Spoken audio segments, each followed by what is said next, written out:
part of the International Open University Research Symposium 2022. And today we have the larger theme to discuss about masculinities through multidisciplinary perspectives, building and promoting gender inclusive social spaces and work cultures, with special focus on masculinities through multidisciplinary perspectives. This is organized by two people, Dr. Kanchana Bulumulla, Director of Center for Gender and Equity and Equality Studies, not Studies, Equality, and Senior Lecturer, Department of Social Studies, and Dr. Sanmugeshwaran Padmanesan, Head, Department of Social Studies, Senior Lecturer, the same department. Today we have three panelists. Right now we have two speakers right now. So I cordially welcome Professor Margaret Allen, from Professor Emeritus, Gender Studies and Social Analysis, Faculty of Arts, University of Adelaide, Australia. And we have other eminent Sri Lankan scholar, anthropologist, Professor Sasanga Pereira from South Asian University. On behalf of the IAVers and the faculty of HSS, we both, Dr. Kanchana Bulumulla and myself, welcome both of you with a good heart and mind. And this is really going to be a very good discussion forum with these two panelists. So first I will introduce about Margaret Allen. She has researched transnational, post-colonial and gendered histories, focusing upon like between India and Australia from 1880 to 1940.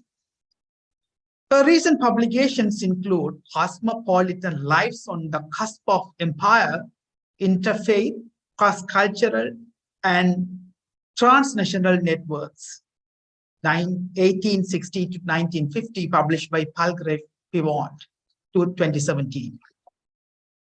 And her second other publication, though an Englishman, he was a nationalist, border crossing and friendship in late colonial India, that was published in the Cosmopolitics of Friendship in Imperial Contact Zones, 1870 to 1950s, a special issue of the Journal of Colonialism and Colonial History, and 2021 publication, edited with Jane Haggis.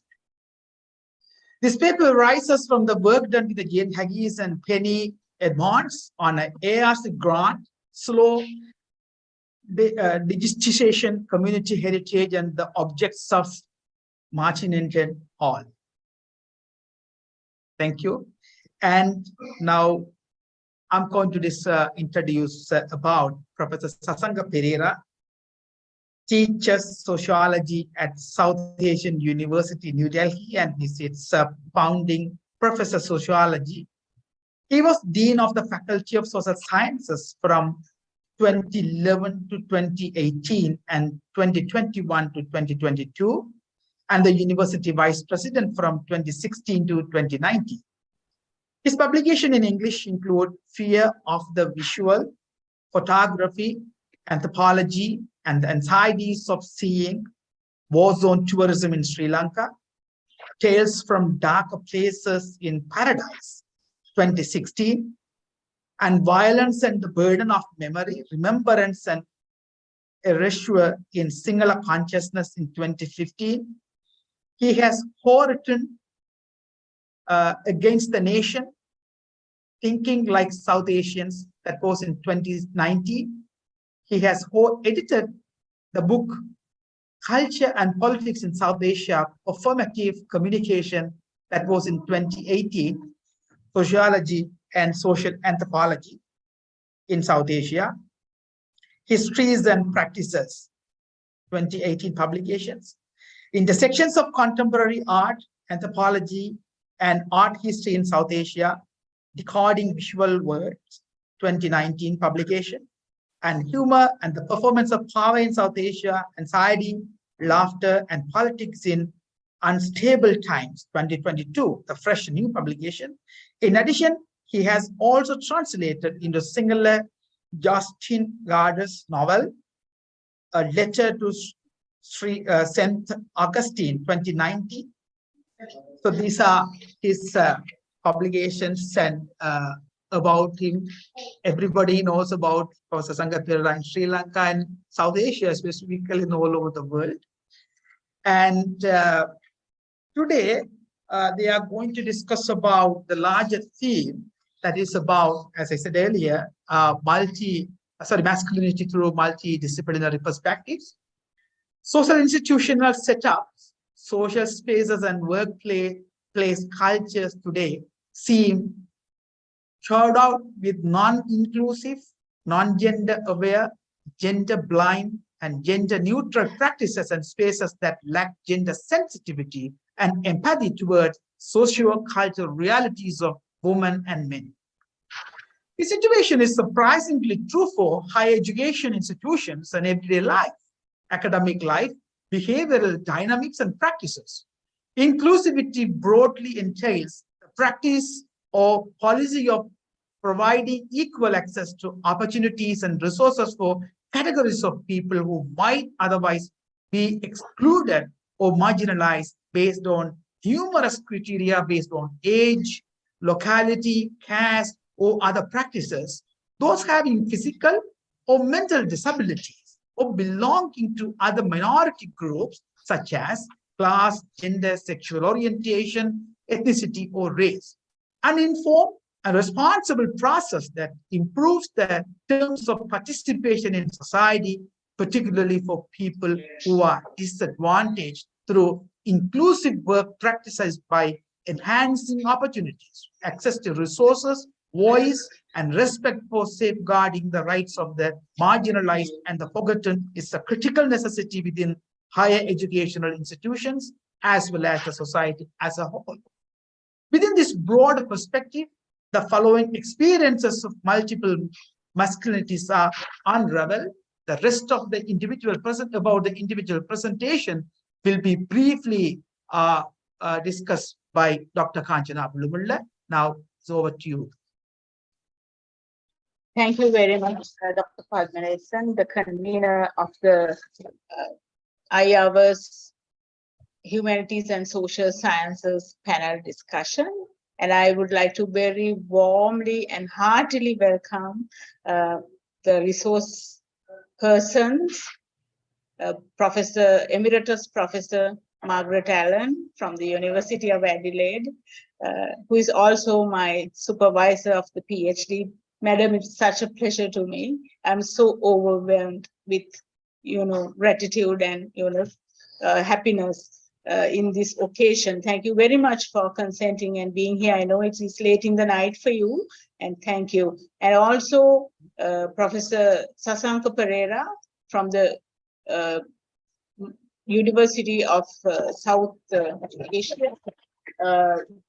India, who is also a resource person for this session and contributing to us from Delhi. Actually, I think currently he's in Nepal. So I'm extremely, grateful to you and thankful to you, and welcome to this session.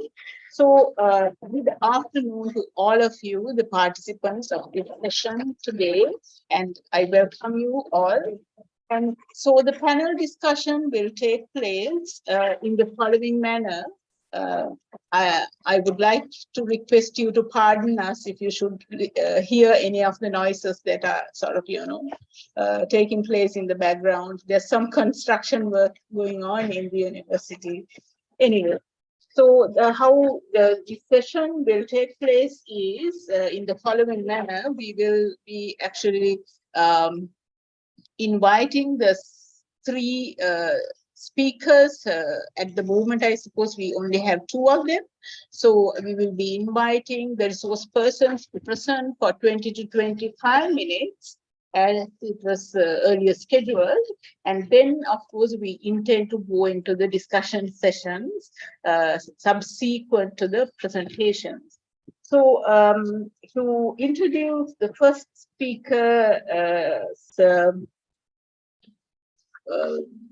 idea, her presentation note to you all briefly as to what she's going to present on today. Professor Margaret Allen, Professor Emerita, will be presenting on the Newland family from England to Australia and Africa with luck and whiteness.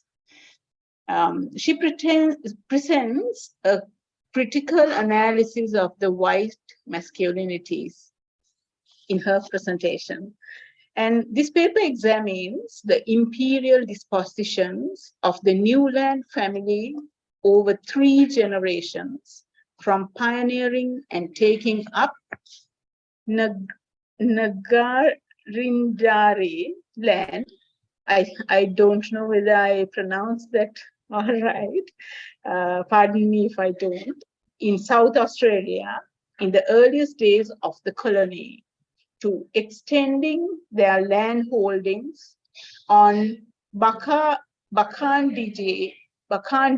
land up the Darling River towards the Queensland border, and then with Victor Mara Newland in the 3rd generation, extending into business activities by establishing the internationally renowned hunting and safari firm in East Africa, which I think is quite interesting.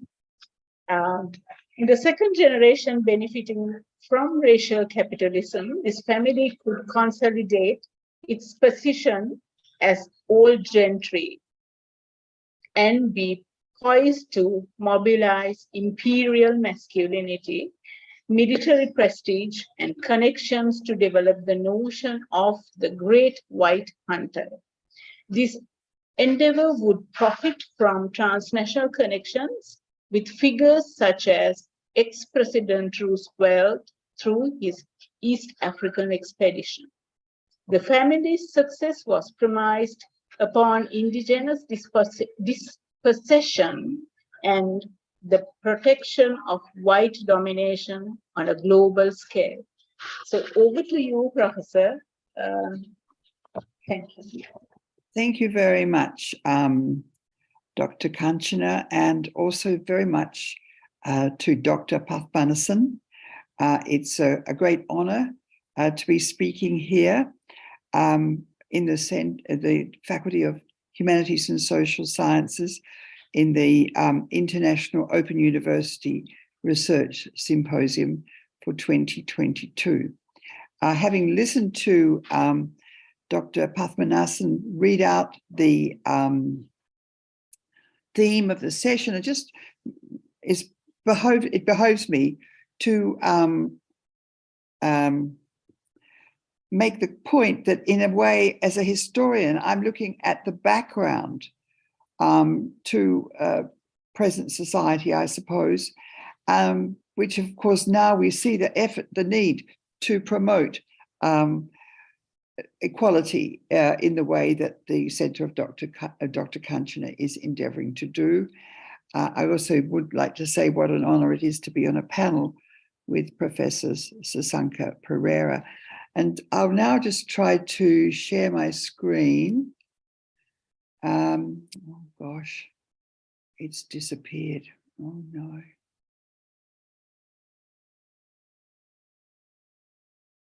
Oh dear. It's my thing seems to have disappeared. Let me just try again.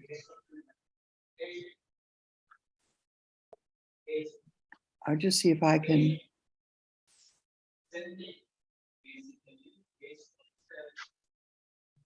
I think this is it. You can go back and, oh, all right, yeah, that's fine. Can you see that or not? Yes, we do. You can go to the slideshow icon, Professor Ella. Forget where that is actually, but anyway. Okay, that's fine. That's fine. Yes, I know what. Oh, yes. I hit that one, don't I? No? Anyway. Well, I hope you'll be able to. Yes, that's fine. Yeah, yes. All right. Thank you very much. Now, as I think Dr. Kanchan has already made the point. Oh, hang on. It's something down here, isn't it? That one. There. Right. This work relates to an Australian Research Council project that I'm doing with Professors Haggis, Edmund, and a number of archaeologists at Flinders University in South Australia, which is a sister university to mine. And we're looking at this estate in rural South Australia called Martindale Hall. It is rather an amazing building to have been deposited in the South Australian countryside, which has been the land of the Ngadjuri people for generations. So this is a sort of pseudo-British country house put here on a Ngadjuri land. And we're interested to see how and why the Bowman family who built this, and later the Mortlock family who lived there, had the wealth to build and own this building, and in their style and pretensions in aping a British gentry or aristocratic style in the conception and decoration of the home, and particularly in the way they lived. The acquisition of great wealth, which lies behind this home, relates to colonialism and also to imperial masculinity. Just to give you an idea, I'm looking at another picture of the interior with a sort of grand staircase. We're particularly interested in the smoking room, with its collection of about 1,000 items, many of them weapons, which have arrayed here, which have been gathered from various locations, including across Australia, New Guinea, and also, hang on, where's the next photo go? I'm sorry, I can't, I'm trying to make the screen change. Something's happened here. Oh dear. It seems to have frozen, but you can hear what I'm saying. Also, even I was going to show you an image of Imperial Japan, of a set of armor. And so in a sense, we're looking at object biography and obviously very much the sort of history of colonialism. In this paper, I will explore imperial masculinity and the hunting culture of elite men across empire, and looking at the Newland, and particularly the men of the Newland family. Now, I'm a bit upset that I can't share my screen, but I'll just continue. I can't actually make the PowerPoint go on further. But I just want to say, in 1927, the Newland family gathered at the opening of the Newland Memorial Congregational Church, which is Professor Allen, may I disturb you for a second? Maybe you can actually, take it off, stop share, and then open it again. If you're all right with that. Yes, I think so, but it seems to. That's fine. Yes, please do that. Let's pause the share, resume the share. I don't seem to be able to go to stop share. The screen's all gone weird. It's actually located at the top of the screen. Like if you go to web options up there, top of the screen, and it's not showing. The cursor's not showing there. You have to take the cursor up there, Professor. And if you take it up there, you'll be able to see the options. I'm sorry to say I can't see the. Oh, hang on. Hang on. Here we are. I can go to pause share. Would you rather if our technical support people can actually, the staff can. That would be great. That would be fabulous. Yeah. Can somebody come forward, please, Mr. Chamira? Can you please, Dr. take all the slides? Yes. Yeah. If you can share the PowerPoint with us, we can share it. Otherwise, we right. already stopped the sharing by Professor Margaret. Yes. Can you see that Actually, now? Yeah, we can see it, Professor.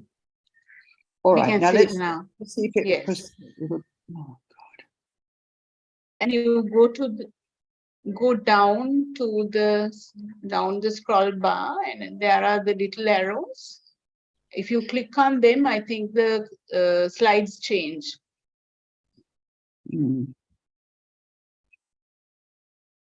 Yes. In left side down corner, there is 3 icons. The third one, near normal view text, I think Yeah, that one is I the can icon see for that. slides. I can see that, but I can't get the It's not active. That's what she's saying. Professor, can you email that to me? Then I'll be able to open it. Yeah. I don't think I can. It's such a big one. I don't think it would go. All right. Okay. Oh, okay. Well, let me just proceed. I'll Right. proceed with the Fine. spoken thing. Well, I just want to talk about, and I don't want to take too long, how this family gathered in 1927 to, I guess, commemorate their history, and particularly to honour the first member, Reverend Ridgway Newland, and also, of course, the second generation, Simpson Newland. But I just want to say that, in fact, the 3 men I'm talking about are the Reverend Ridgway Newland, and then his son, Sir Simpson Newland, who was a pastoralist and an author and a politician. And speaking at this church and this commemoration was somebody of the 3rd generation, Major Victor Mara Newland, who was had a distinguished military cross, a distinguished conduct medal, and an Order of the British Empire. He was of the 3rd generation. And at this gathering, he asked, is civilization justified? And by this, he was asking about the spread of white settlement across Australia and also in East Africa. He had spent many years of his life. And in the paper, I reviewed the colonizing lives of the 3 generations of the Newland family. Somehow I just can't. I can go approve, yes. And I want to start by talking about imperial masculinity, drawing on the work of John Tosh. He said the empire was above all a massive assertion of masculine energies. Empire was quintessentially the sphere of physical manliness. And of course, one of the important characteristics of the imperial man was personal authority. Manliness was always measured partly in terms of mastery over one's immediate dependents in the form of domestic patriarchy, but also over men who were deemed to be of inferior social status. There was also very much the notion of independence, the ability to make one's way in the world by one's own effort. These men were self-reliant. The ideal was to be unbeholden to anyone and able to hold their opinions in the company of men. The association between empire and manly independence was a strong one. And of course, I'm talking about the manly independence of the white male colonizer. As Joanna de Groot has put it, manliness and empire confirmed one another, guaranteed one another, and enhanced one another. And I also just want to talk about another idea which is important to this work, and Dr. Kanchana has also mentioned it, is the ideas of the writer Anne Laura Stoller. She draws, looks at her work on Dutch colonizers in the Netherlands East Indies, and talks about the imperial disposition of regard. The disregard, she says, is for the peoples in the land the colonizers presume to take over. She refers to the studied inattentiveness to the conditions around them and to the local people whom they could not see, but to whom they are beholden for their comforts and often for their survival.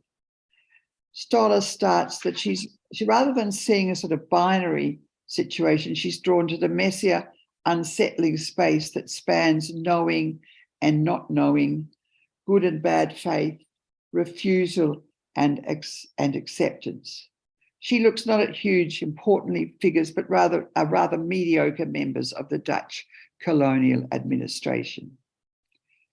She asks, how much do the conditions of empire produce stupefied serene states as well as racial anxieties, or something that uneasily combines both ways of not knowing and obliquely knowing at the same time? Now, I might just try one more time to share the screen and just see if I can advance this. So just let me see if I can advance that, but I don't seem to be able to do that, so I'm very sorry. As I said, the first man, Reverend Ridgway Newland, lived 1790 to 1864. He was a congregational minister and a pioneer, came to the colony when he was 49-year-old with a family of 8 children. He brought a religious flock with him and settled on the lands of the Nurrunjeri Indigenous people. He was unpaid as a pastor, but was also working as a farmer. And as Susan Thorne noticed, these missionaries were often enthusiastic imperialists.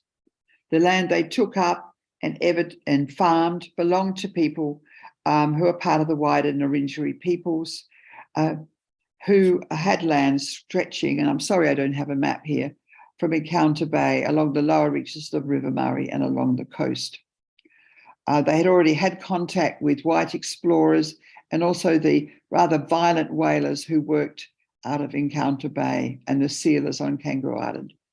These violent and forceful white people had forced the Indigenous people to make some sort of accommodations to them. When the Ridgway Newland's son Simpson wrote about this period of life, he noted how much his family depended upon the Aboriginal guides to make their way down from Adelaide to the region they planned to settle. But also, as they set up farms, they forced or encouraged the Aboriginal people to work for them on their farms. And throughout Simpson's account of his own activities and those of his father, he occasionally gives us a glimpse of Indigenous opinions. And so they're able to, I talked about this Anne Stoller idea of knowing and not knowing. So sometimes they sort of acknowledge an Indigenous opinion. But I guess my basic argument is that they press on with their colonial ambitions and of course are ultimately quite a successful and powerful family. But Simpson does acknowledge that the Indigenous people thought, for example, that the white men were stupid to work in the heat of the day. And that while some of the Indigenous people did become energetic workers on these white farms, a good many kept aloof from our encampment and never ceased to resent the intrusion of the white people. But over all his accounts of the Indigenous people lies the determined notion of their inevitable pathetic fate. And as Stoller notes, imperial dispositions are marked by a negative space, that from which those with privilege and standing could excuse themselves. The refusal to witness and the almost legal legitimacy it confers, the well-tended conditions of disregard, the blinding nearsightedness of circumscribed community that sets out the proper limits of care and why it makes ethical sense for a community not to concern itself more broadly. So the point I guess we're trying to make here is that the white colonizers were concerned about their own families, about their own fortunes, and endeavoring to improve their fortunes. And while they had contact with Indigenous people and relationships with them, for some of them were very violent, they do tend to sort of then step back and say, well, it's strange or pathetic how Indigenous people seem to melt away in front of white settlement as if there was no causation. So, as already pointed out, Simpson Newland grew up on his father's farm, and then he looked further afield. And a point I want to make is rather uncanny that this family has the surname Newland, because they are constantly moving onto new land. Ridgway, of course, has come from England and taken up land of Nurindjeri people, and his son, Simpson, then moves up into the, I'm sorry, I don't have a map, the outback area of New South Wales, and to take the land of the Barkindji people along the Darling River in New South Wales. Of course, some of the way that this was affected was by bringing stock or animals, cattle or sheep, overland from the old colonies of New South Wales. And this meant actually making great incursions into Indigenous land. He writes about how his brother-in-law Henry Field led one party who were overlanding stock. And when they went to try to get some sheep back that the Aboriginal people had stolen, the group had, and I'll just quote, an encounter with the natives, which gave the latter strong reason to avoid attacks on white travellers in the future. Basically, this is a rather roundabout way of saying that Indigenous people were killed in these encounters, thanks, of course, to the superior weapons, the guns that were used against the spears that the Indigenous people used. So all of this sort of wealth is based upon this destruction. Simpson Newland took up a station named Mara on the River Darling, and later he owned other stations. So these are large, vast areas of land on which they're perhaps running sheep. And they are dependent upon Indigenous labour, and the Aboriginal people assisted him in negotiating across the country and across flooding rivers, but also they found them very useful as labour on the station. He wrote, "We employed a few white shepherds as possible, as the blacks, to quote them, give less trouble and were more reliable." And throughout this, you see that infantilizing language and the referring to Aboriginal men and workers as black boys. And of course, Aboriginal women are also pulled into this economy to work as house servants and nursemaids. But throughout his accounts, there's this idea that the decline of Indigenous people was impossible to counter. Simpson Newland wrote in 1893, "It is pathetic to be thrown among the Aboriginals and to note how they wither away when brought into contact with the people of our race. It makes little difference how kindly they are treated, how well clothed or fed, they tend to die out on the appearance of the white man." So it's a sense of inevitability, but also a sense that there's no white action that is preparing this to happen. Although, as I'll go on to point out, this Simpson Newland and actually his son Mara, who I'll speak about later, you can see what Anne Laura Stoller calls skittish seeing, of knowing and not knowing at the same time.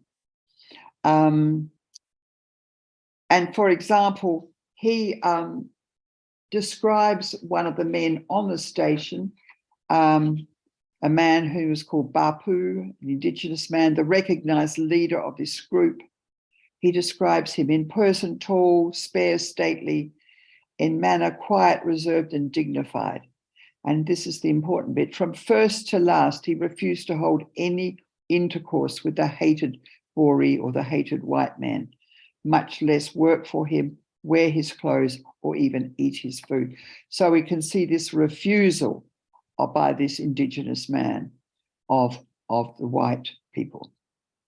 In his old age, Simpson reflected upon the fact that squatters denounced this man, Bapu, as a scoundrel.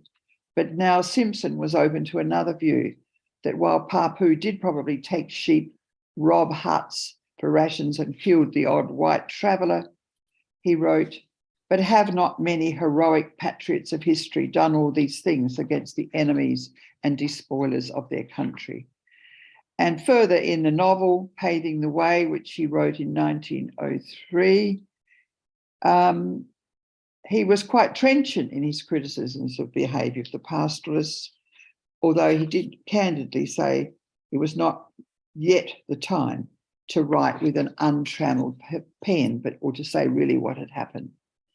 He writes in this novel about a defiant Indigenous man who bravely dies on the battlefield, and compares him to a sort of English or Scottish hero. He said, had his colour been white and had he so fallen at Bannockburn or Hastings, or the Battle of Hastings, or any other famous fight for fatherland in the old world, his name would ring in the ears of posterity. And he tried to imagine what Bapu must have felt when, quote, he saw the detested interloper take possession of all his country, after slaughtering many of his people in their vain attempts at resistance, making shepherds and stockmen of the free hunters, then later to see them wither and die. There was clearly nothing left for him but to die, and die cursing the Boree. So here we have this attempt to look at the other side of the frontier, but nevertheless, it's very, in a way, strangely also very legitimizing for someone like Newland. On Mara and other stations, Simpson Newland became a very wealthy pastoralist.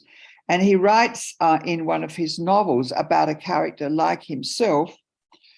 He talks about how the white male pastoralist pioneer had to be possessed of rare energy that never seemed to tire, and perseverance that acknowledged no obstacles as insurmountable. So the idea of this will, the strong will, and the strong qualities of independence that were needed.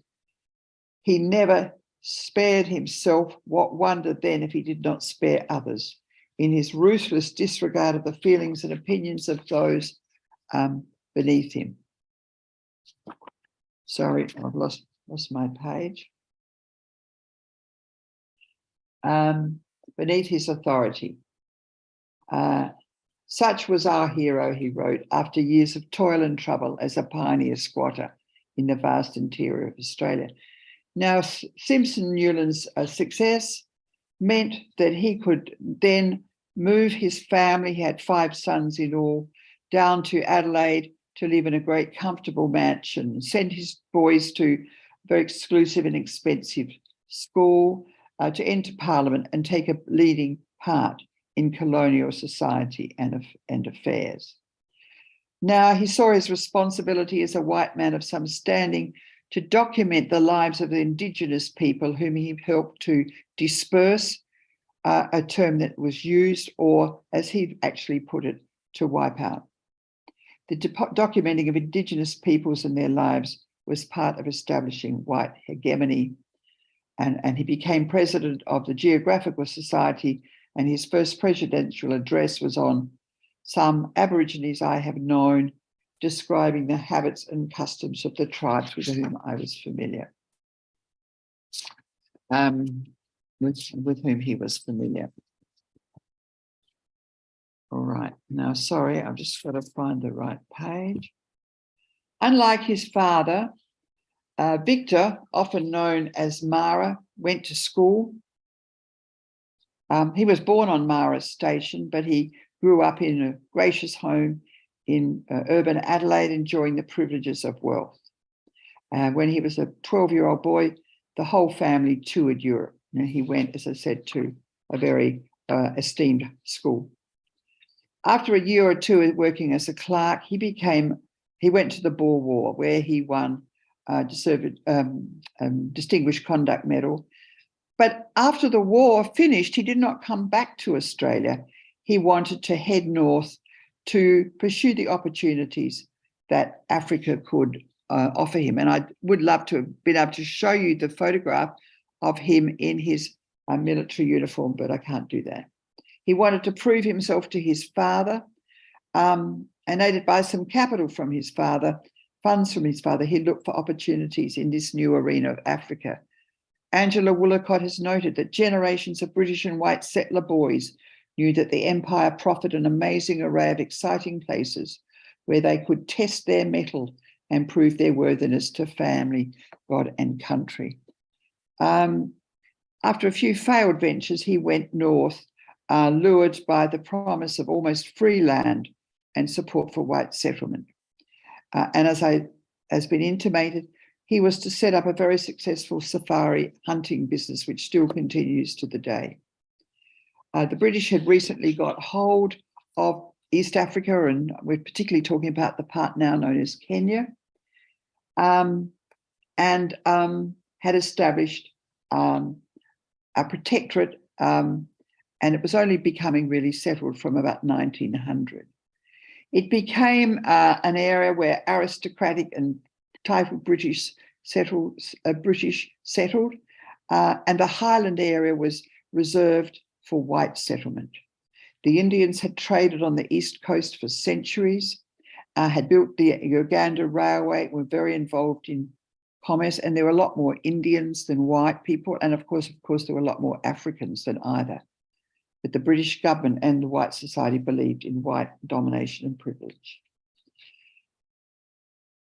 Within East Africa, big game hunting became quite an important occupation or pastime. It was, as Thompson says, a celebration of elite masculinity and imperial domination. As Steinhardt notes, the big game safari promoted the image of Kenya abroad as a veritable Garden of Eden. At the same time, it created and reinforced an image of African inferiority and subordination that was the heart of imperial and colonial ideology. In this arena, Victor Mara Newland, I'm calling him Mara, was keen to explore the opportunities he saw spreading before him, and he soon organised the Settlers Association, who pushed for white settlement of the Kenyan highlands. But he wasn't to be a landowner like his father. He saw opportunities in the business arena, and he really took up any opportunity that was available to him. So we could say, you know, he was very eager. He was on the make to improve his economic position.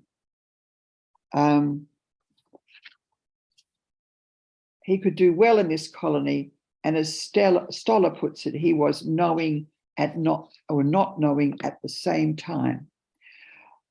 And she refers to this idea of skittish seeing. On one expedition out into the bush to shoot game, he recorded his ambivalence in his diary. He wrote, "He was dimly aware that all around me dwell many strange people and many wild beasts, that after all it is their country, and that I am the white intruder." Nevertheless, he pressed ahead and formed a company with another South Australian, Leslie Towton. And I would love to have shown you the advertisements they have. They really did very well. They had an office in London. They had brochures and they advertised in important periodicals.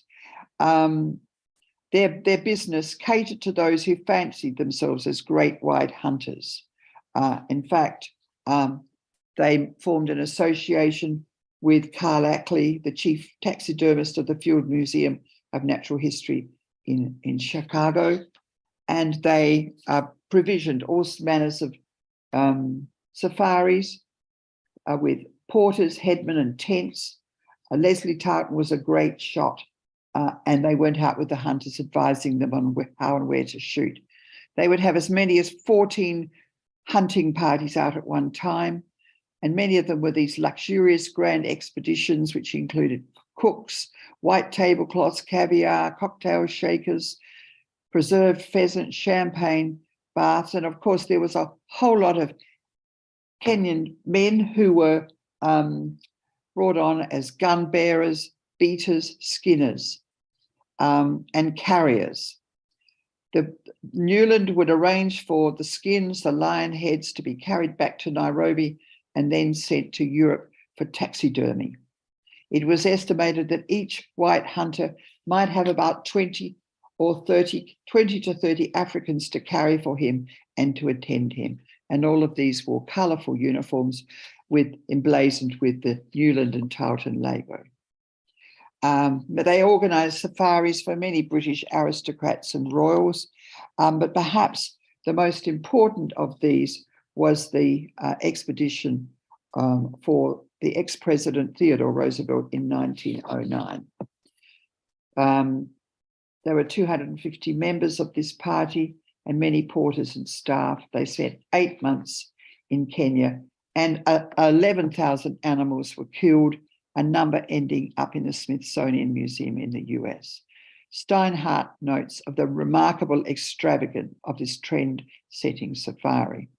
And I have got some photographs of Roosevelt on the hunt and of also the Great Safari.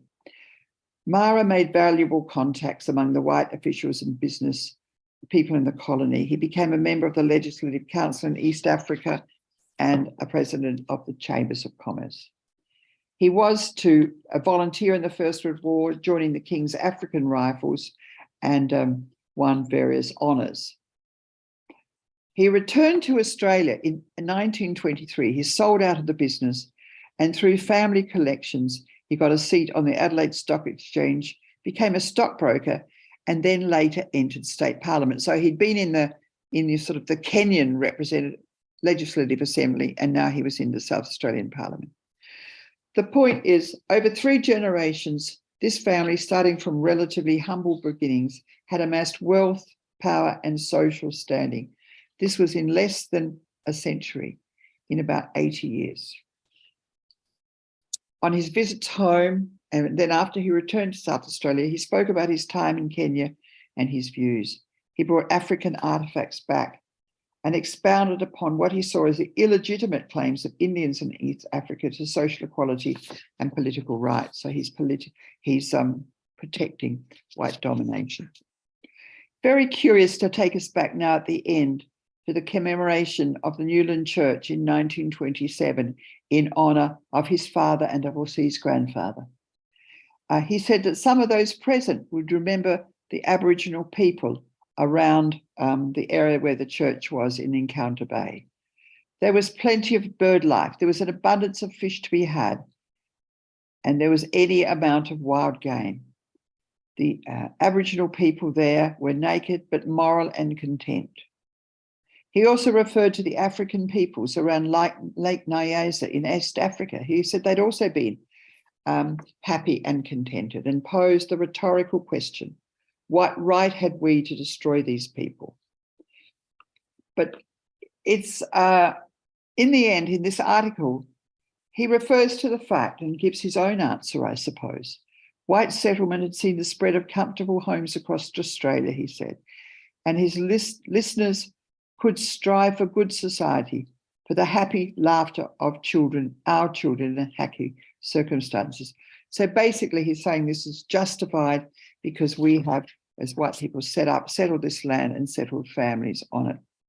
So perhaps I'm wanting to talk about the family, about the men of that family, of this ruthless white masculinity, allied with this idea of imperial dispositions. So thank you very much, and I'm sorry if I've gone on too long.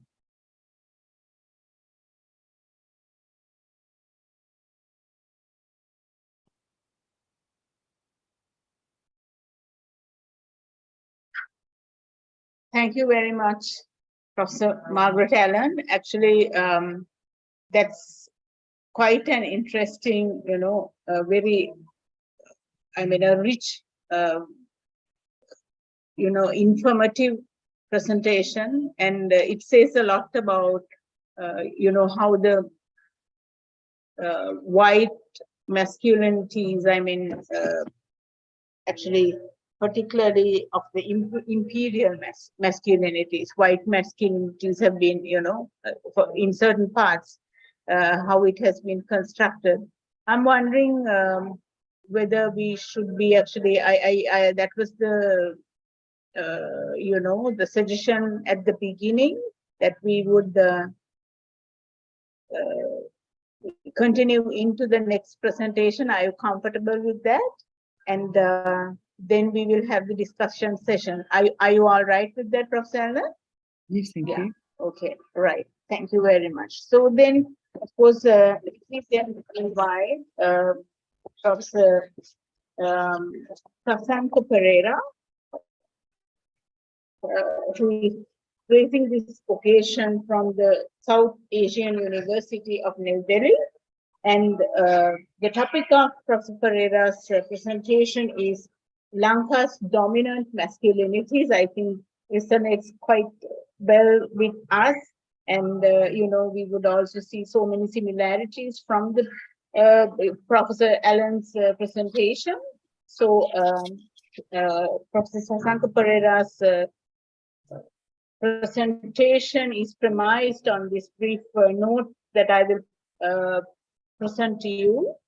Sri Lanka, like all other societies, hosts a variety of masculinities. I really hope you all can hear me and the background noise is not disturbing you too much. I'm extremely sorry for that, but these are the realities, lived realities for us here in Sri Lanka, you know, most parts of the time.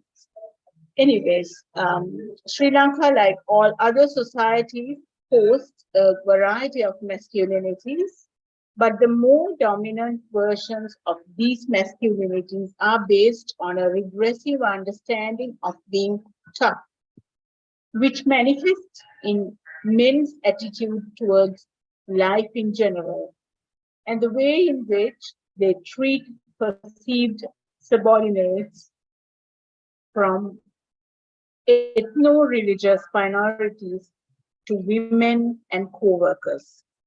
In Sinhala society in particular, this is also manifest in the subversion of two conventional values linked to morality, lajja, which means shame, and baya, which means fear. That is, toxic masculine behavior becomes possible and culturally accepted when the fear of being publicly shamed is culturally and politically dismantled. These manifestations are clear in public political behavior, as well as the ways in which military heroism has been constructed in the context of the country's civil war. The presentation will offer an initial reflection on these issues. So over to you, Professor Sasanko Pereira.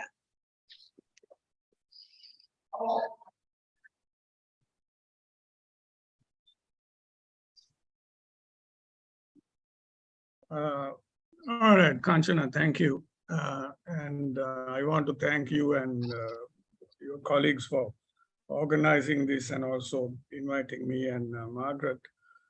But as I was saying, you know, one is I'm not an expert in these kinds of things. I just have an interest. So what I have to say is somewhat preliminary. But on the other hand, technically speaking, as I was saying at the beginning, it's possible that my link might be disrupted, in which case, please let me know. If people can't hear me, I will try to switch off the video. We can hear you, Professor. Wonderful. For the moment, it's all right. So, you know, as I had said in that note, Sri Lanka has a number of masculinities like all other societies. But I want to focus on this dominant and a toxic kind of masculinity, which we see everywhere, including in universities. And that is premised upon this thing of being tough. Now, I will come to this in a little while, but let me deviate for a moment to briefly reflect on what masculinities mean, and then attempt to locate my presentation in that context. I thought this deviation is necessary as masculinities is not something that has been widely discussed in Sri Lanka, as far as I know, at least in the way that it should be discussed. And now, writing in the 1980s, Michael Kimmel noted that at at a point in history when the gains of the women's movement and the gay movement had spurred on academic research on gender for 2 decades, masculinity, which until that time remained an unproblematized object of inquiry, received new interdisciplinary attention, drawing on research in social sciences, behavioral sciences, humanities, natural sciences, and biological sciences. Now, in this context, responding to the shifting social and intellectual context in the study of gender, men's studies attempts to treat masculinity not as a normative referent against which standards are assessed, but as a problematic gender construct. According to Roger Horrocks, cultures' myths for men and myths about men, both politically and psychologically, tend to be various masculinities formed as part of the structure of patriarchy as an ideological constructions that create and consolidate male power over women. But I don't think it is only over women, but over everyone considered subordinates in specific cultural contexts. Similarly, Michael Messner has attempted to show the ways in which athletic competition expresses a set of behavior associated with masculinity. And you had to only think about the Sri Lankan cricketer in giving fame to Sri Lanka in Australia right now to understand what this means. Now, compared to these ideas, there's an important consideration we must think about when theoretical understandings of masculinities, as referred to above, are placed in the context of South Asian quotidian realities, as well as what the region's social sciences have to say about this. For instance, as Radhika Chopra and Caroline and Filippo Osella observed quite correctly in their 2004 edited volume, South Asian Masculinities, Context of Change, Sites of Continuity, many of the key concepts and theoretical aspirations associated with masculinities have been developed by way of empirical material, specifically located in and linked to developed Anglophone countries. These are the concepts that are often employed when masculinities are looked at in our region and other similar places as well.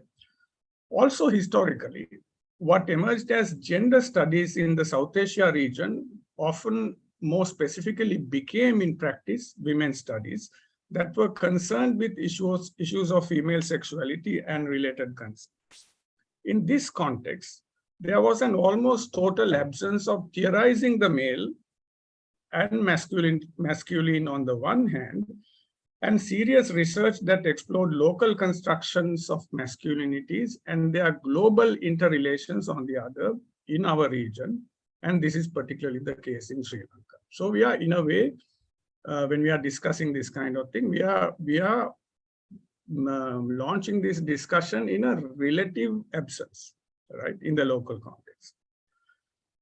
I have been quite anxious for quite a long time about the attempt to interrogate anything, including masculinities, simply with the help of theoretical and conceptual tools developed in historical and cultural contexts very different from ours, you know, by importing these categories and tools from the West. So my question is, shouldn't these tools and approaches be more attuned to local conditions and historical trajectories, as decolonial writers have been arguing since the 1980s? I'm not a believer in the simplistic notion of the universality of theory in the first place, but this discussion is for another time. But in this general context, can we ask how masculinities manifest in Sri Lanka, and if we might be able to understand this with a sense of nuance and move towards a more robust process of theorizing over time? I think this is something that you need to start. Today, however, I only want to refer to two dominant trends in local masculinities with the hope that colleagues would think of exploring this in more depth and would also theorize them in over time, taking local and regional conditions into account. But that is for the future, and that is for people like Kanchana and others to do. Now, the first trend I want to refer to has to do with the subversion of some older cultural values and the emergence of a specific kind of masculinity as a result.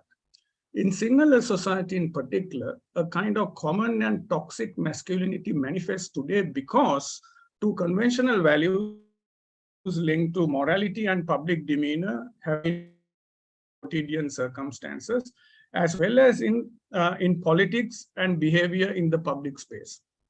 That is, lajja or shame and bhaya or fear. These are the two that I think have been subverted.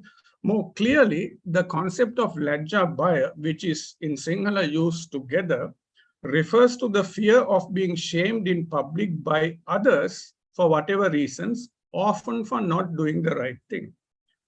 That includes the negative treatment of others. So not doing the right thing includes negative treatment of others. More specifically, and in the context of this discussion, toxic masculine behavior becomes possible and culturally accepted as a dominant norm when the fear of being publicly shamed for such behavior is culturally and politically dismantled with regard to a host of behavior patterns. This includes interactions with minorities, women, as well as workspace subordinates. I'm sure some of you have this experience. Now, these manifestations are clear in public political behavior. Sri Lankans are very familiar with the ways in which women have been described in public discourses by key political leaders, and the very non-serious way this has been dealt with by political authorities as well as the polity in general. One can take the 2021 example of Sri Lanka Podujana Peremuna's Tissa Kuttiyarachchi's rather vulgar and defamatory comments against women in parliament out of all places, and the fact his political career and power has survived so far, beyond the raising of some customary noise in parliament by his political party and in various corners of society. But in real terms, there were no consequences. And of course, the latest in the scheme of things is this Sri Lankan cricketer whose name I've forgotten, some Gunathilaka somebody, who has allegedly raped a woman in Sydney. And look at the kind of justifications for this that comes from men in public space, usually in social media, right? And the Sri Lankan Cricket Board is now planning, I have heard, to defend this man out of all places, saying that he was on an official tour. So this is the kind of non-seriousness that I referred to earlier when it comes to these kinds of toxic masculinity. This is merely one of the better known, two of the better known of many such examples. My submission is this is possible only when forms of violence against women in particular, including verbal, tend to be justified or tolerated as a matter of discourse without consequence, social, political, or otherwise. So there is no consequence generally in these kinds of discourses. This is what I mean by the dismantling of lajja and bhaya. Now I come to the second dominant contemporary manifestation of masculinity. And it is a kind of military masculinity within which various other attributes are also embedded, including the dismantling of lajja bhaya. Citing Mark Gerson, Michael Messner argues that traditional archetypes of masculinity that include the soldier, the idea of the soldier, are archaic artifacts, even though the images remain up to the present, right? In a related context, Horrocks has suggested that the so-called good characters in the traditional Western films posited an ethical violence that was necessary in building civilization along the lines of the just war argument. And you have heard this in the context of Sri Lanka Civil War as well. In this way, this is not very different from the very way in which violence unleashed in the context of Sri Lanka's own civil war is justified in a situation where it contradicts significant Buddhist and other local ethical positions, as well as common sense. Now, in situations of war, as well as in perceived times of external or internal threats, levels of military violence and masculinity would be tolerated and even appreciated and justified, as has been done in the case of Sri Lanka in the name of the nation, sovereignty, and so on.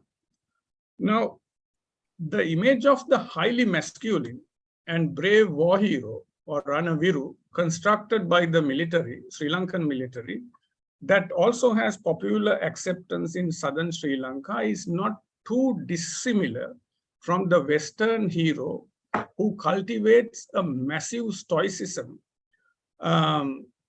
in the face of death and other misfortunes. That is how a heroic masculinity is constructed. In fact, the masculine and the heroic attributes of soldiers as heroes is mostly constructed on the basis of these attributes, either real or fictional. But obviously, this kind of masculinity goes beyond the battlefield. Now, that is part of the problem. It outlines a kind of violence that is undertaken in the name of a perceived greater good and without consequence. And this is what is important. Generally undertaken as a perceived greater good and without consequence. Whether that perceived greater good is the territorial integrity of the nation or the perceived long-term maintenance of order in an academic department or its identity. This is how things are done. These women don't really know how these things are done. I'm sure you have heard of these things. Now, these kinds of things is not the issue. In both cases, violence against others, from ethnic minorities to women or workplace subordinates, not only becomes possible, but also becomes routine and beyond reproach in most cases. So this is not just about the battlefield. What the battlefield has done is to create a model that now we use everywhere, in offices, in the street, in parliament, and in universities. Now, the point I want to make is this. In the context of Sri Lanka's civil war, the subsequent militarization of society and the dismantling of the fear of being shamed for doing the wrong thing allows for this kind of violence packaged within a veneer of masculinity to be accepted as a matter of necessity, as a matter of normative behavior, and understood within a normalized exercise of power. Now, this is my submission. Now, within this, my final thought is this. Unless these kinds of practices are well researched, and more importantly, if it's in a university setting, also theorized, taking into consideration the kinds of local context that I referred to at the very beginning. And unless these things are removed from their protective cocoons, like this kind of behavior that is protected by societal and political inertia, and unless these kinds of behaviors are legally pursued via viable mechanisms, things will not and simply cannot change. And I think this is where we stand today. Now, what I think should happen in places like universities, which in my opinion is still not producing the kind of cutting edge research that is necessary. I can tell you from experience, when I was in the University of Colombo, one of my very senior colleagues told me, you know, Sasanka, we don't deal with mainstream issues. And I think that says a lot. Now, this to me is a mainstream issue. Now, the way to combat these things is not only to have these kinds of discussions, but also to document these things in a fairly serious way and also theorize in the local context. Why do these things happen in Sri Lanka in the way they do? Why do they happen in South Asia the way they do? Can they be explained in the way masculinities and other kinds of cultural constructs of this nature have been explained in the West? And now I don't think that can be taken beyond a point. So this is the job, I think, Kanchana, for people like you who are based there and who have a academic interest in this, as well as, I assume, a personal investment in these matters. So this is where I stop. Thank you very much.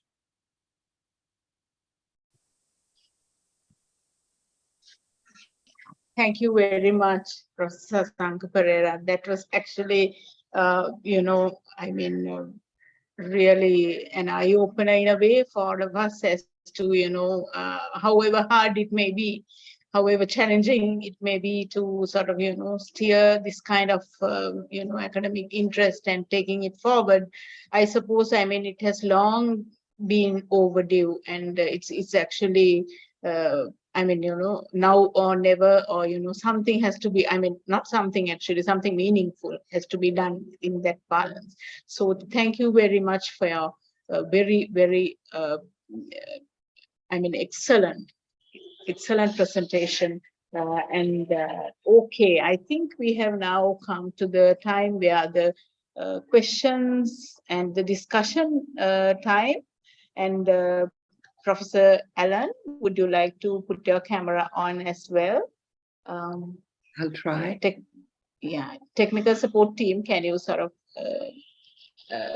let us see everyone?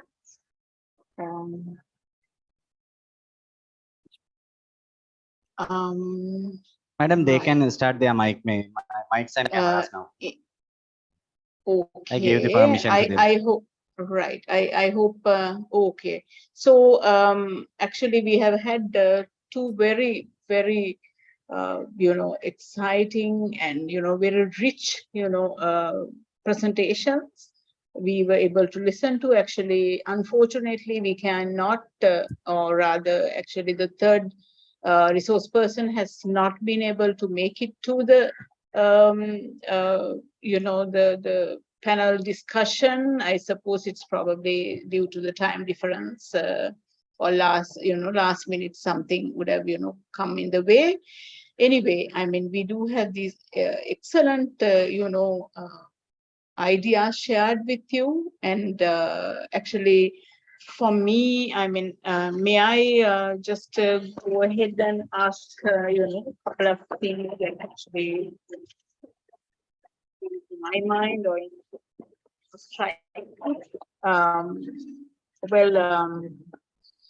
particularly, actually, with regards to actually both the resource person and couple of things that so I will pass it on to the, the audience here.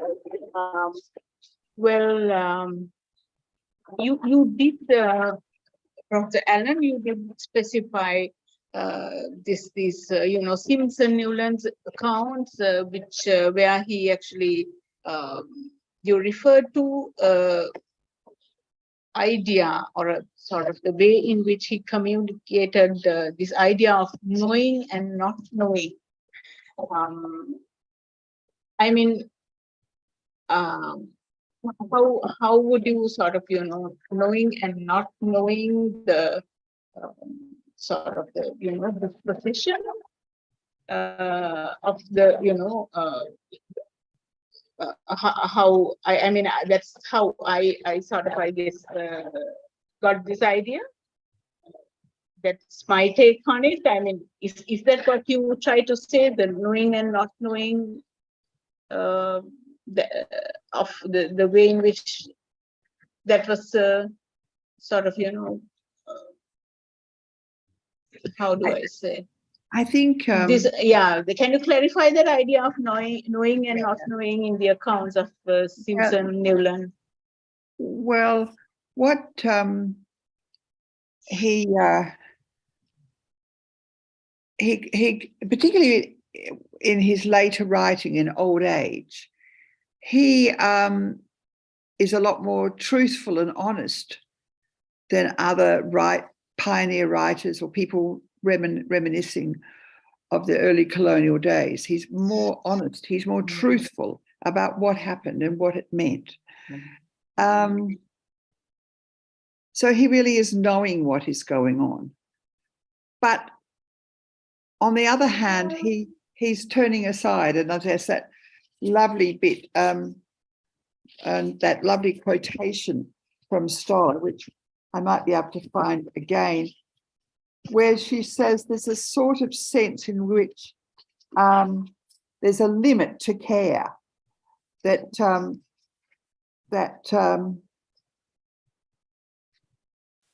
the blinding nearsightedness of a circumscribed community that sets out the proper limits of care, and why it makes ethical sense for a community not to concern itself more broadly. So why these people, this is what she's talking about this imperial disposition, how it's possible, for example, the people she's looking at, these Dutch administrators in the Netherlands, East Indies, or what we now call as Indonesia, how they can see the dominance of the Dutch over the local people, the Javanese, I suppose, in this instant, all around them. They can see, and in fact, the guy she writes about sort of is referring to the injustice that's happening. And just as Newland is sort of knowing what is going on, but there's also a determination not to know, to refuse to see. And that, of course, is what makes it possible for Newland to amass, take all these lands, and to engage. We're not sure how exactly closely he engaged in these punitive expeditions against Indigenous people, but he certainly benefited from that others, including his brother-in-law, had carried out.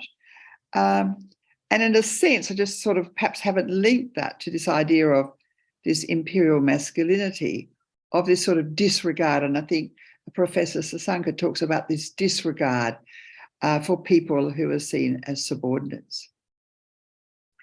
I was wondering actually if I could ask a question of Professor Sasanka, so I'm not myself.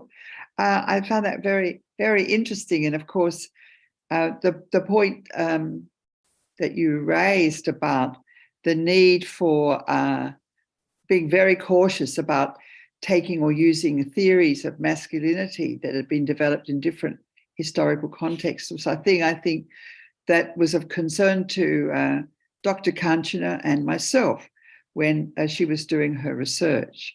I mean, there are sort of two things I'm sort of interested in, but one of them is you talked about this very powerful idea in Sri Lanka, as I understood it, of the sort of warrior or the male, the physical violence of the male. I'm just wondering though, isn't there also other masculinities that are really quite important? For example, what we might call of the priest, of the religious leader, which is not one of violence, or of the learned scholar or something like that. I don't know if you can comment on that. I would just say, for example, I know that in some, like in Thailand, for example, there are examples of very like violent, almost fascist Buddhist priests, Buddhist leaders that, of course, defy the notion of, what I certainly understand about Buddhism. But I'm just wondering if you could comment on that.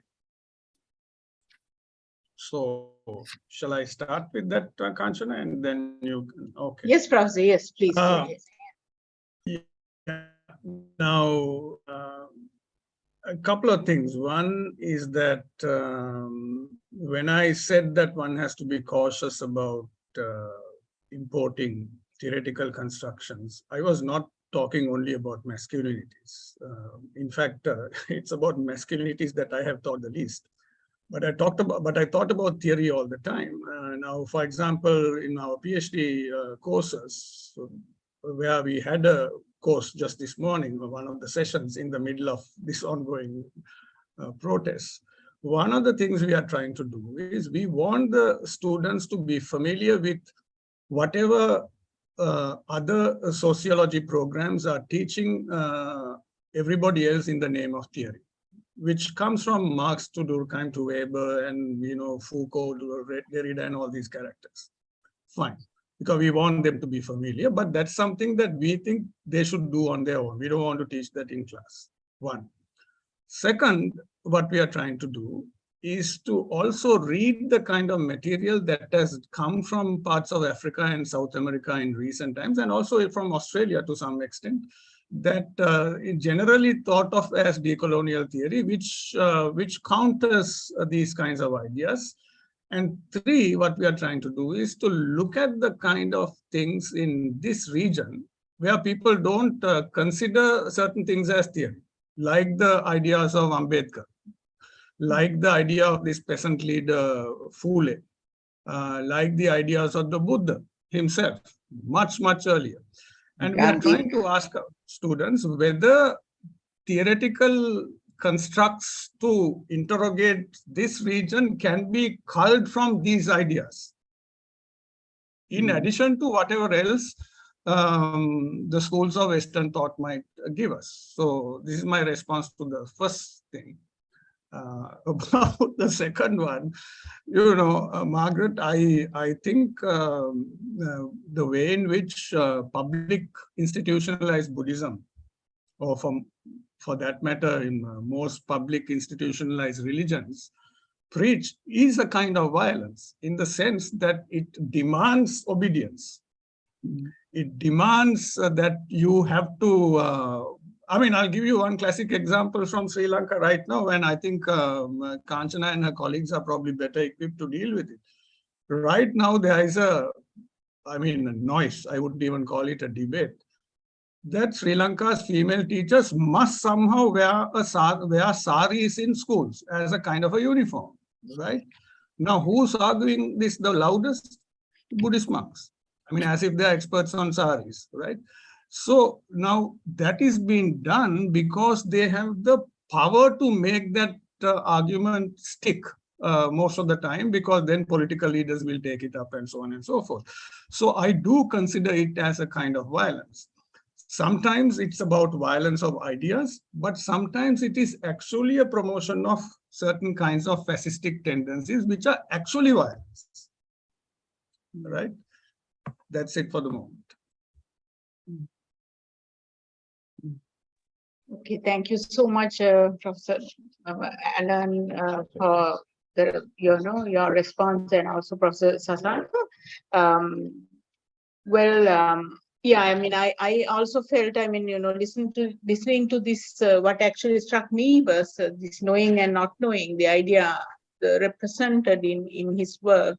I felt that there is a guilty conscience down the line, and is it part of the masculinity to not to admit the care aspect of it, or don't to care enough about it, and to sort of not acknowledge actually knowing, or feeling, or so it is probably a particular kind of a masculinity that sort of is constructed. I don't know whether it is across time, or whether it is I suppose it is an ancient kind of imperial quality, or whether it's actually, I suppose, it's still persistent in certain ways. Even around the globe, or rather, wherever I have seen, I think we do confront all of these, varieties, in certainly maybe slightly different ways also. So thank you for that.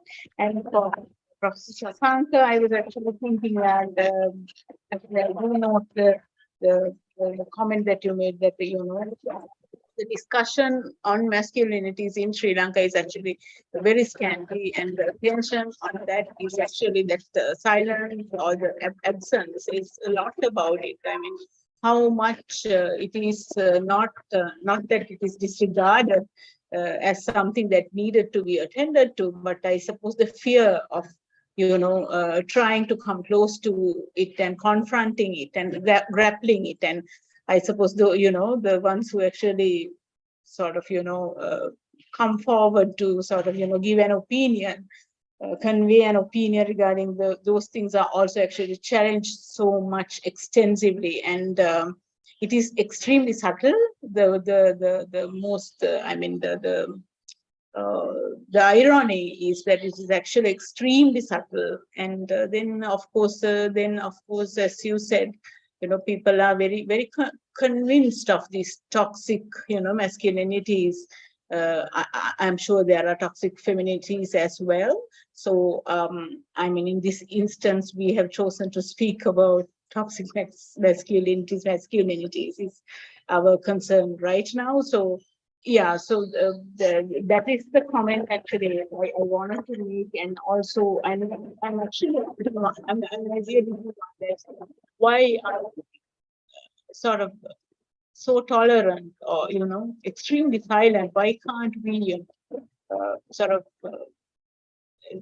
why are we so unable to confront these things? And it seems that some of us are actually quite aware that these are things that need to be confronted, but what I mean is actually not in any conflictive way, but I suppose it's probably, I'm actually thinking we probably lack the tools for confronting in terms of like doing it in a mindful manner.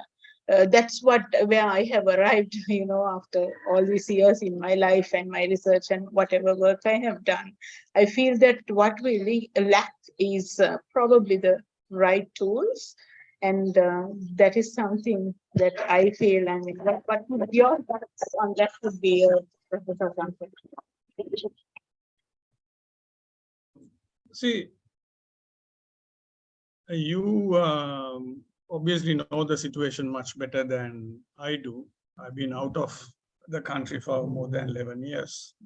But then I know quite well how it works here in India. And it's not, in some cases it works well, in most cases it doesn't. So then it reminds me of Sri Lanka. And part of the problem in both places, or I would say in South Asia in general, except for really exceptional situations, is that if you look at the fallout of these kinds of masculinities in terms of how it impacts victims, the problem in most of these countries and in institutions in those places is that they do not have the kind of more reliable mechanisms through which something can be done, right? And this is particularly the case with universities, out of all places, right? Now, of course, there are exceptions. Now, my own university is somewhat dysfunctional in many ways, even though we are new, but its gender sensitization cell was very active for some time. The rules were very sharp. And out of all people, I was its first reluctant chairperson. But then one thing that reluctance did was at least the rules were put in place. But it was a viable mechanism with which we did quite a lot of things, which were far superior to some of the more established universities. But then it also depends on the personality of the people who run these things. It's not just the availability of the mechanism. So, and I think that is what is happening in most Indian institutions that I know. The rules are in place, mechanisms are in place, but they can suddenly be very proactive and suddenly they can be dormant. And that comes from the way individuals deal with it. So that should not be the case, right? And I think in Sri Lanka's case, I don't know whether rules exist in the kind of way it should, but I haven't seen any, for example, I haven't seen any university-based mechanisms that have actually delivered justice. So I don't know whether that's because the mechanisms don't exist or people don't have confidence in them. Either way, it comes to the same thing. So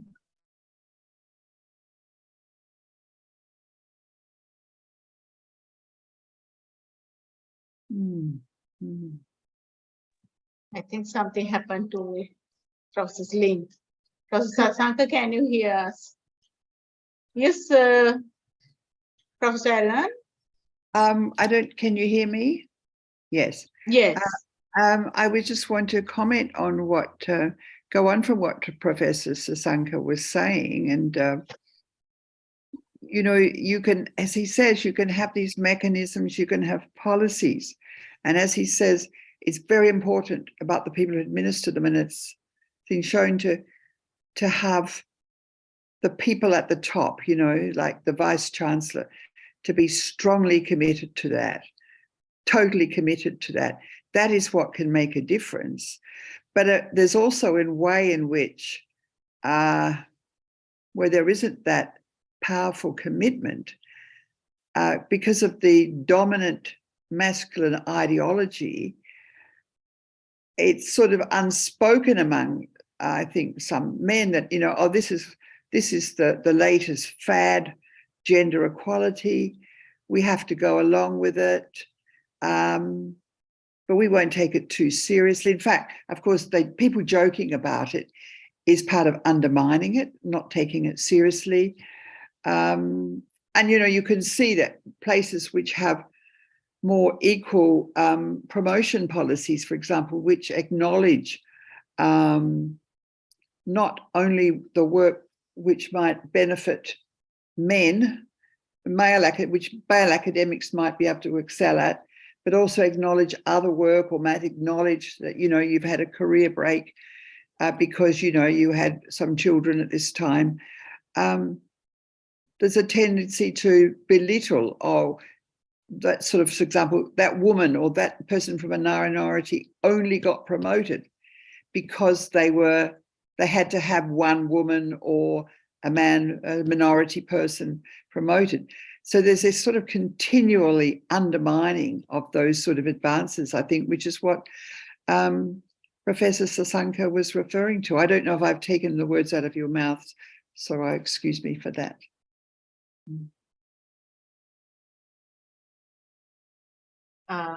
Yeah, Professor Sasanka, do you want to respond to that, or shall we open up actually from the audience? No, please go ahead. Yes, Yeah, please raise some out questions. Right.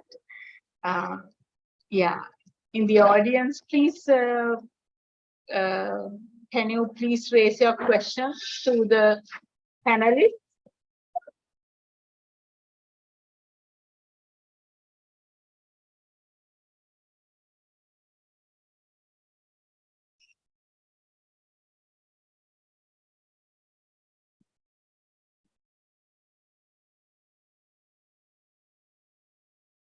Yeah, I mean, I'm sure there are some of us here who would like to ask a question. I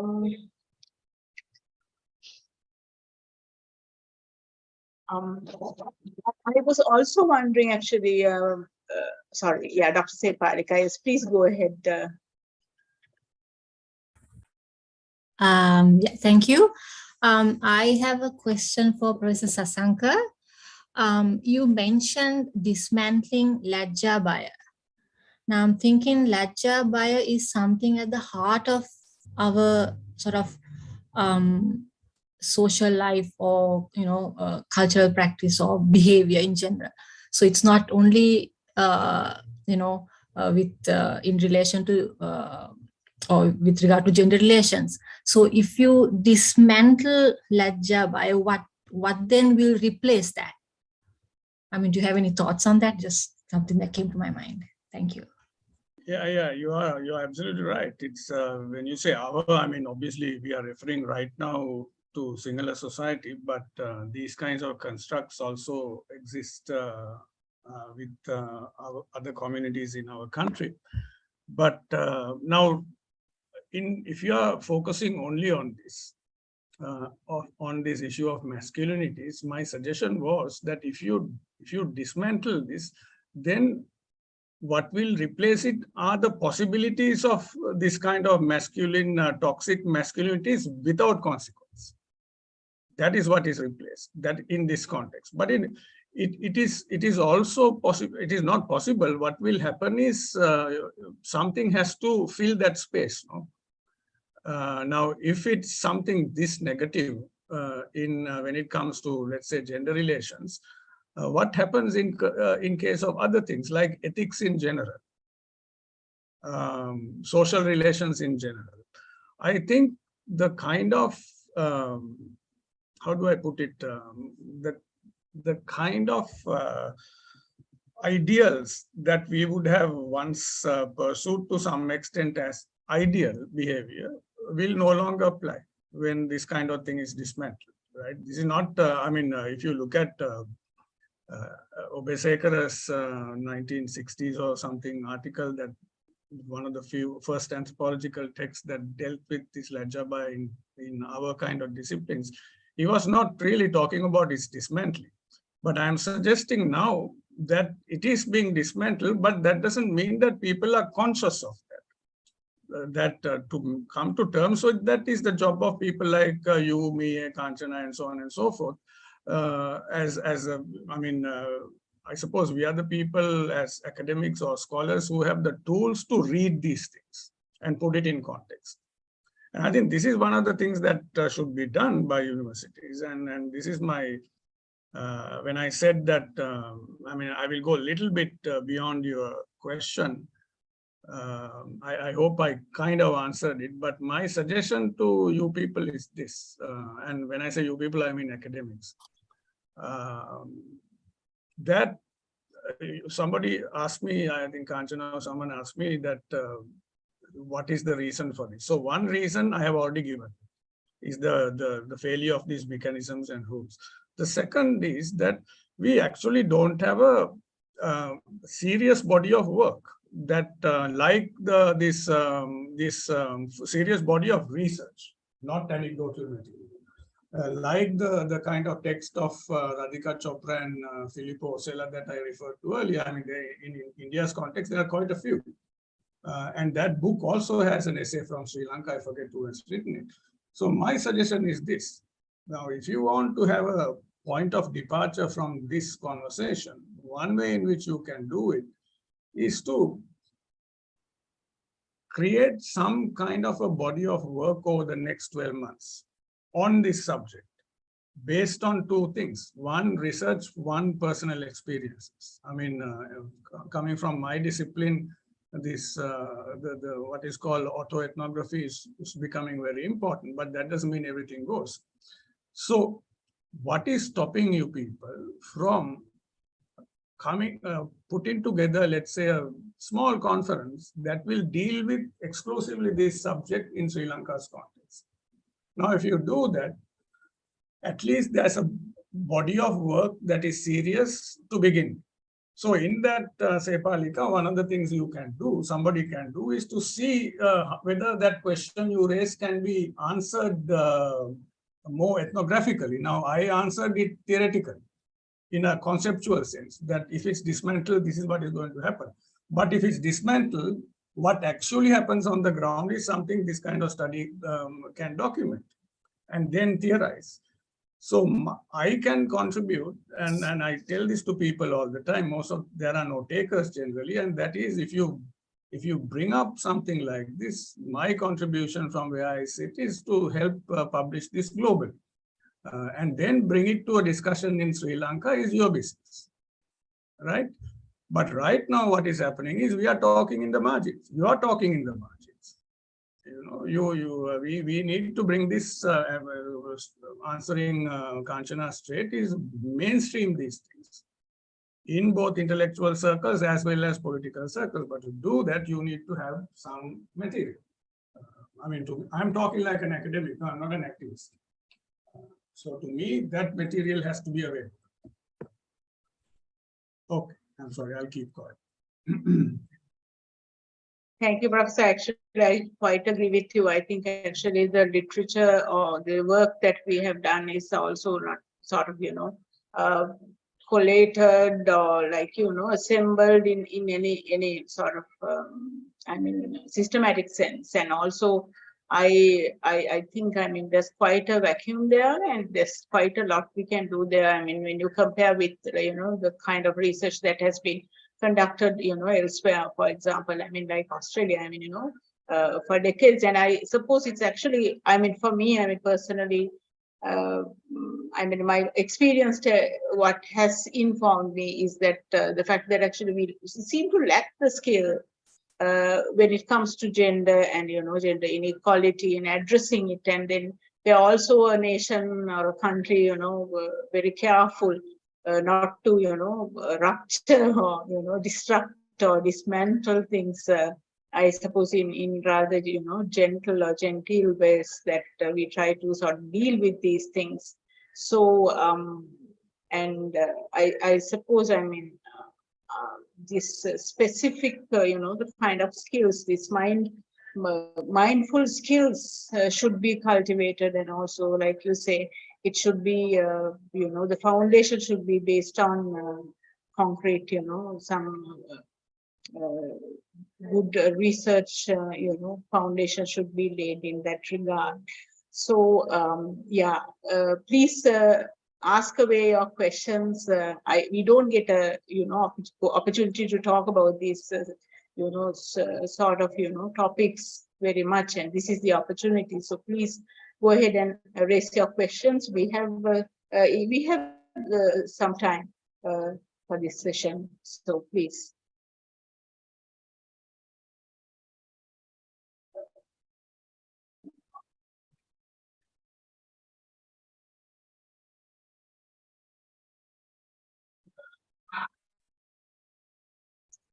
Okay, you sort of, think of your question. Actually, I did have a sort of a, I mean, I was curious to know, Professor Margaret. I was curious to know. Yes, I'm sorry, I keep bothering you. Well, now in this new land, I mean, okay, I mean, are these the typical sort of representations, are typical, imperial dispositions, or did you sort of, I mean, has he noted anything alternative, within the family, anybody he was not conforming to these, standards, or, the articulations are slightly, maybe, the different kinds of masculinities, representations? Yes, I'm not sure if I quite heard all you said, but let me just proceed. For example, some of Victor Mara's, the youngest, the third generation's brothers were doctors, medical doctors, so of course they lived in a different era, I'm trying to remember when Mara died in about 1953. That was a period when there was, much greater urbanization, and a lot of different occupations a wider range of occupations were available. I mean, the family had become established, I think, really by the second generation, as I said, a sort of gentry. And whereas Mara, I think, as one of the younger sons of the third generation, decided to go off to, be a soldier, basically fought in the Boer War and in the First World War in Africa. He went to, adventuring, and then setting up this safari company in Kenya. And he was a very important figure there. His brothers, took a professional occupation. So that the idea of Australia had been settled, and we know what that all means. And perhaps the idea of opening up new land and so forth wasn't really such appropriate in Australia at that later period. Yes. So some of them did. Yes. And in a way, perhaps of, I've sort of selected the pioneering first generation because that was the starting point in Australia. And then Simpson, was a really the prominent member of the family, the next generation, but then there were a whole lot of others. But I was fascinated by the fact that Dismara, continues in that tradition, even going to new lands to do that, to Africa. Yes. Okay, thank you so much for that. And yeah, any other questions?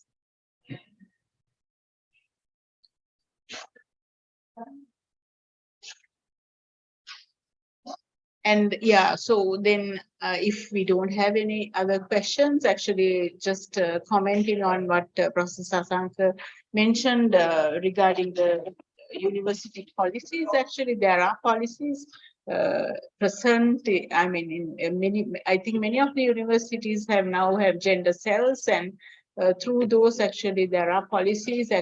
And I think now we are stuck at a point where we are the implementation of those policies is a sort of, has been experiencing certain difficulties in trying to, implement those. And then we are not that totally abandon those, efforts at all. Actually, things are happening, and so the policies are there, and we are finding ways of effectively, giving life to those. So, okay, so I guess since my colleague actually could not be here to give the vote of thanks, I really must convey a very hearty gratitude to both of you, the very committed, resource persons contributing to us from the two different countries. Professor Margaret Allen from Adelaide, Australia, once my home, away from home. And also Professor Sasanka Pereira from, I suppose now you're in Nepal, or as you said, I believe, or Delhi. So No, I'm back in Delhi. Okay, right. And so thank you so much for coming forward, accepting this invitation, and consistently, waiting to complete this, work with us. And also, I'd like to actually thank all my colleagues and the participants who are here for all your support by being here, and also for the technical staff and the online committee of I-Hours, and also the Dean of the Faculty for all the support, and my own colleague, Dr. Padmanesan, for all the beautiful support given to, me. I mean, we collectively did the work. So, and also all the, the Director Research, who is the conference chair of I-Hours. So thank you so much for all your, support. And so, thank you. I will wind it up. Stay well, stay happy, and thrive. Thank you. Thank you. Thank you very much. Thank you very much.